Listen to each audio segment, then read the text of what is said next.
The sun quickly sets below the horizon. The light is getting dimmer.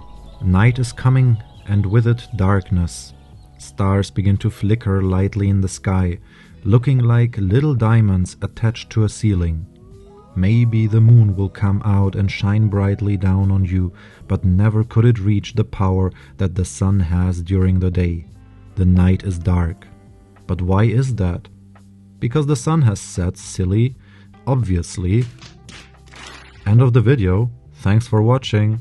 No, okay, but for real. The answer is not that simple. But simple enough.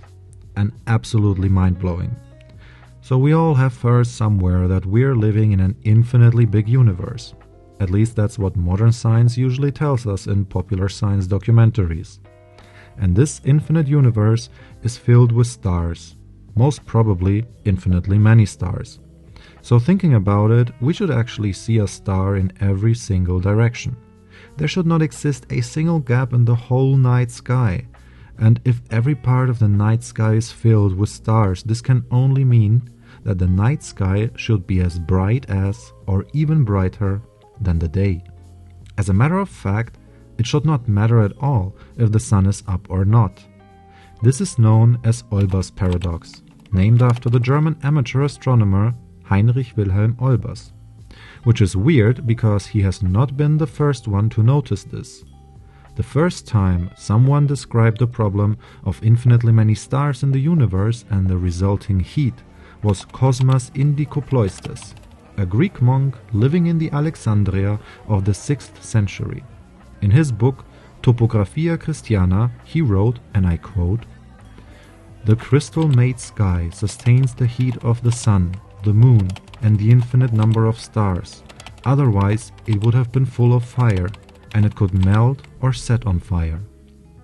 Hundreds of years later, in the year 1610, Johannes Kepler posed that problem as well. Edmund Halley made it the paradox we know today in the year 1720. But when Olbers suddenly wrote about it in 1823, without adding any valuable ideas to solving the paradox, everyone started referring to it as Olbers Paradox. And here we are, exactly 200 years later, still calling it that way. Nice move, Olbers.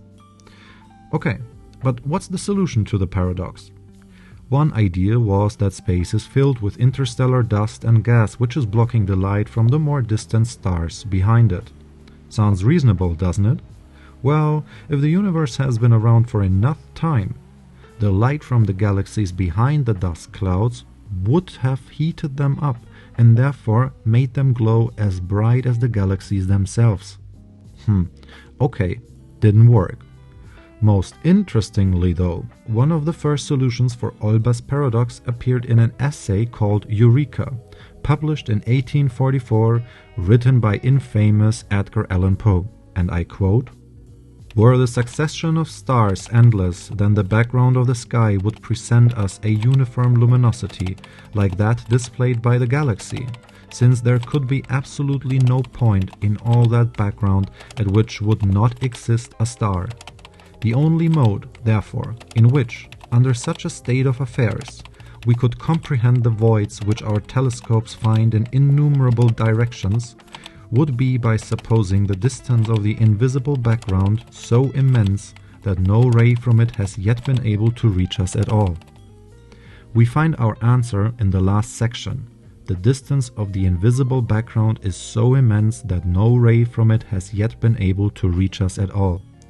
We know that light travels at a finite speed, covering the distance from Earth to Moon in roughly a second.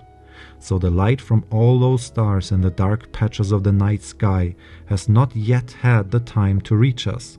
But this can only lead to the conclusion that the universe has not been around forever. If the universe has been existing for an infinite amount of time, the finite speed of light would not have mattered, because light would have had an infinite amount of time to reach us.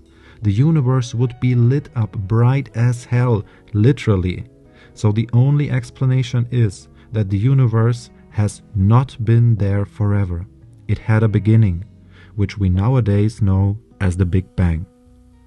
Isn't that amazing? It is dark at night because at some point in the past our universe was born.